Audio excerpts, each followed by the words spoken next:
what they're doing in Minnesota with the strike needs to expand. I think we should be talking about a national general economic strike until this is over. Minneapolis brought out 100,000 people for a general strike on Friday, and the only tool we really have to fight back against ICE terror is to expand and extend that general strike to a nationwide general strike.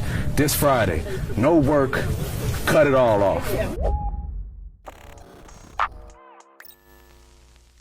So it turns out that Minnesota's one-day strike is proving to be a lot more successful than any of us realized, because it's not just that a lot of people turned out in high numbers and 700 businesses closed down for the day. They're also getting the Trump regime to start to buckle under the pressure of their demands, and they also apparently scared the shit out of Minnesota-based corporations, 60 of which signed onto an open statement calling for a de-escalation of tensions. And for all of these corporations to come together directly after a general strike to say anything is pretty significant. And my hope was that if their one-day general strike was a success, that would help build momentum towards a national general strike. And I am pleased to report that that is exactly what's happening. You just heard from two celebrities who called for national work stoppages, which feels significant. But they're not the only ones, because Pedro Pascal shared this image to his 11.6 million followers on Instagram, calling for a national strike. And more importantly, he promoted Friday's national shutdown as well, with a link to the organization's website that encourages people to participate by boycotting work, school, and consumer spending for the day.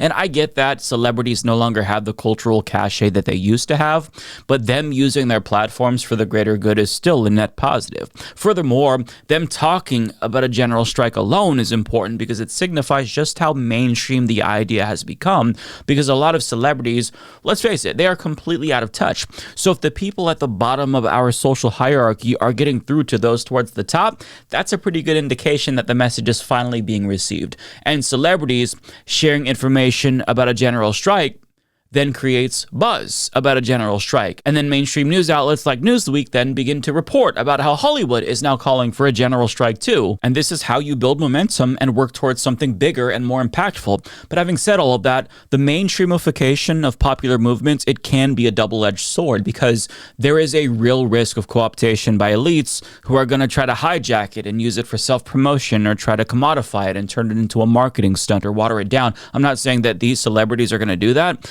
but if other people try to hop on the bandwagon like politicians, then that can actually be something that is dangerous to the cause. This is what Democrats did with other protests in the past, and we have to make sure that that doesn't happen again, that, you know, they're the ones who are also the target of a general strike, because the goal is to inflict as much economic pain as we can on elites by grinding the economy to a halt. And once you bring the powers that be to their knees, you then extract a very specific set of concessions from them. And if the demands from grassroots activists and labor aren't being heard, and, you know, their voices are being usurped by figureheads, then it's nothing more than a glorified protest at that point, and that's not going to amount to anything in this day and age. Now, as Vic Mensa and Pedro Pascal pointed out, Friday is another general strike. This time it's at the national level, and much like the first strike in Minneapolis, this one is intended to test the waters again and build even more momentum towards a national general strike that's bigger, because we're still not where we need to be just in terms of numbers. General Strike US, which is an organization formed before the Minneapolis strike and has been at it for years, contends that 3.5% of the population, or 11 million Americans, need to participate in order to inflict enough damage to actually get our demands met. And at this point, they've only got 430,000 people on board with their effort. Now, the National Shutdown Organization, which is behind Friday's strike in Minneapolis, doesn't say how many people took their strike pledge, but they do seem to have some real organizational muscle behind them, with endorsements from 5051, tenants' rights organizations, immigrants' rights groups, and also CARE, which is pretty significant. So we're kind of seeing a convergence of civil rights and civil liberties organizations, which is a really important step. And my hope is that both of the separate entities trying to stage a general strike come together as well, because coordination is key for something on this scale to be pulled off. Now, one conspicuous absence from that list of endorsements is labor unions. Don't get me wrong, there's a couple there, but unions are going to be the backbone of any general strike. And in order to have maximum leverage, you need unions across multiple sectors to participate. But even if they haven't signed on to that particular strike, the idea is indeed proliferating in labor circles because, as the American Prospect points out, organized labor in both Minnesota and across the country are talking about ways to escalate. And yes, that does include talks of a general strike, but there's still logistical hurdles that make it difficult for them to hit that 11 million number. Whitney Curry Wimbush writes, over the weekend, workers across sectors met throughout the country to determine their next steps, including striking again for a day, holding an indefinite strike, and building toward a general strike. In 2023, United Auto Workers President Shawn Fain called on unions everywhere to set their contracts to end on May 1st of 2028 so that workers across industries could go on strike that day legally. Union contracts often include a no-strike clause that forbids workers from going on strike, forcing workers to strike only after their contract expires. Workers may also undertake a wildcat strike, which federal law holds is illegal. But that's not enough, workers say.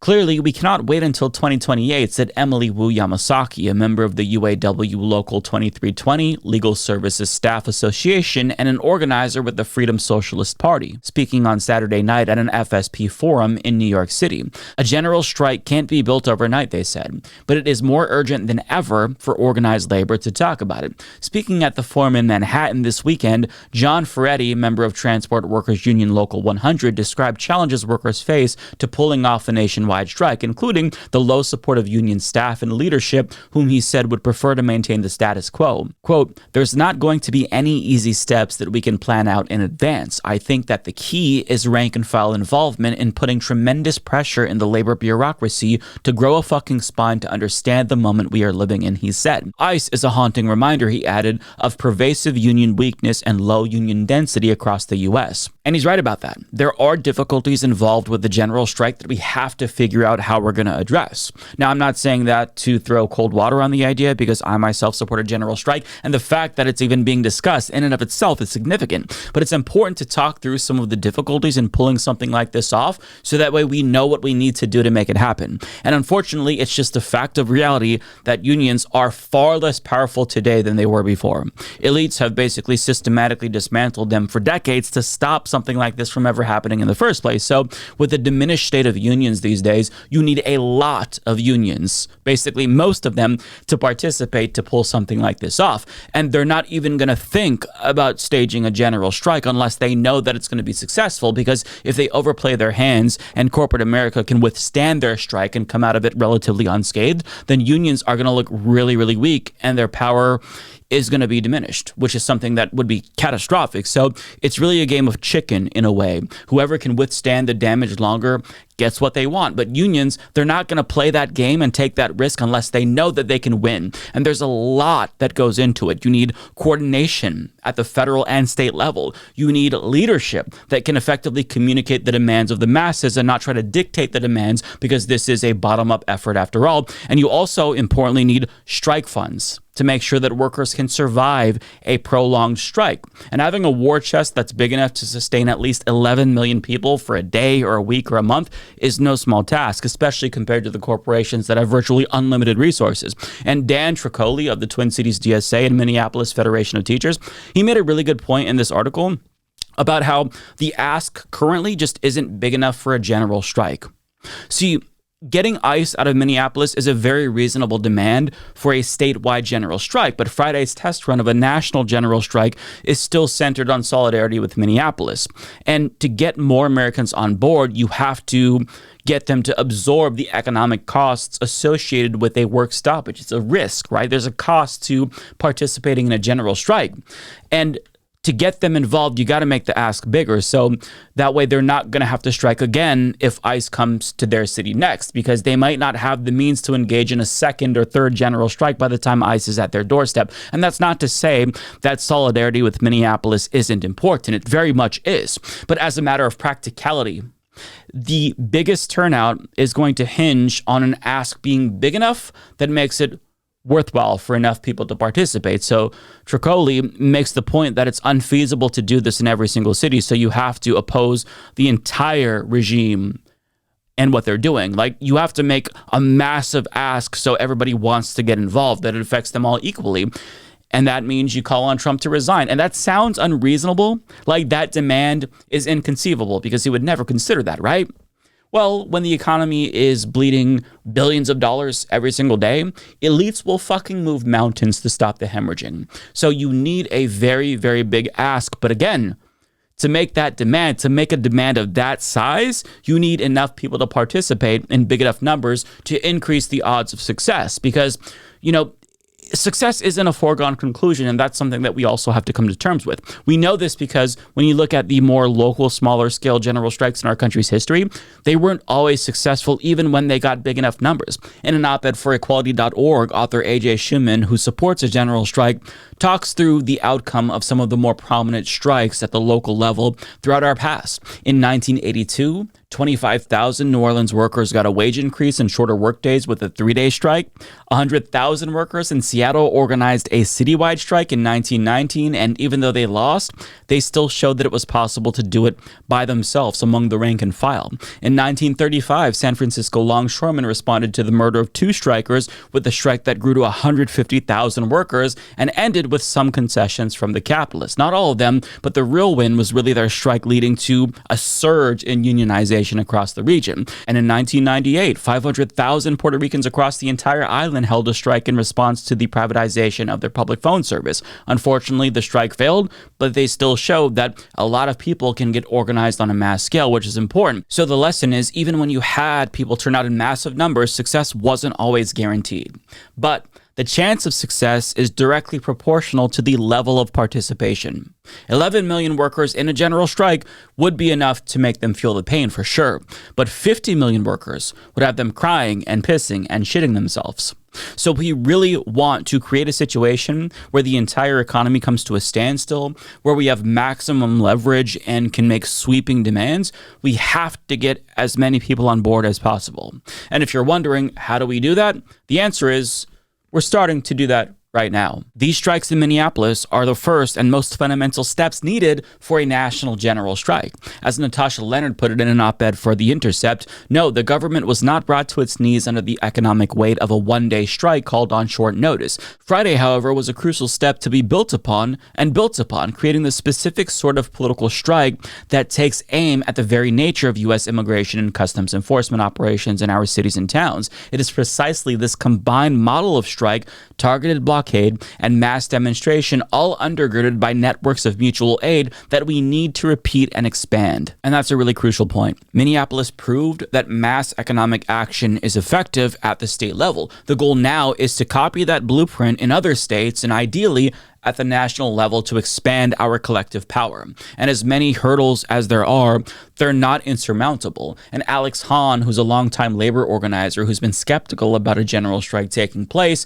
is actually starting to think that it's possible. And an argument that he makes in his op-ed for In These Times is that there are certain conditions pushing us towards the direction of a general strike that didn't exist before, which is why it's more likely now than it was before. One is that we're seeing more of a centralized front from organized labor as well as advocacy groups, albeit to varying degrees in certain states, but this kind of collaboration is important, and it's happening more frequently now because interests are aligning across the board now that the government is becoming increasingly tyrannical. A group can't really sit back and say, I don't have to get involved because the constituents I represent aren't affected, because everybody's affected, not equally, but everybody is touched by the tyranny of the government. And the government tyranny that's kind of forcing interests to converge is the second factor that's pushing us towards a general strike, because traditional mechanisms for political change are no longer viable, and everybody recognizes that. So based on my interpretation of his article, it's like all of the conditions are funneling us towards the one inevitable conclusion, which is mass action in the form of a general strike. And Hans writes, the attacks on democracy, immigrants, and the rule of law have already led to some of the largest mass mobilizations in U.S. history, including on October 18th, when millions of people across the country joined thousands of No Kings protests. For the labor movement, the question is, when do we shift from mass mobilization to mass economic action? He concludes by saying the progress we make is not linear, but happens in moments of upheaval and upsurge. Well said. And I think that that's why revolutionary optimism is essential. Because as easy as it is to feel hopeless and want to check out, it is times like these where windows of opportunity do tend to emerge. And look, it's still possible that things may have to get even worse before they get better. But the fact that the words national general strike are finally percolating in our national discourse is really, really encouraging. And it's all thanks to the anti-fascist resistance that we're seeing from Minneapolis. They are proving that resistance is effective.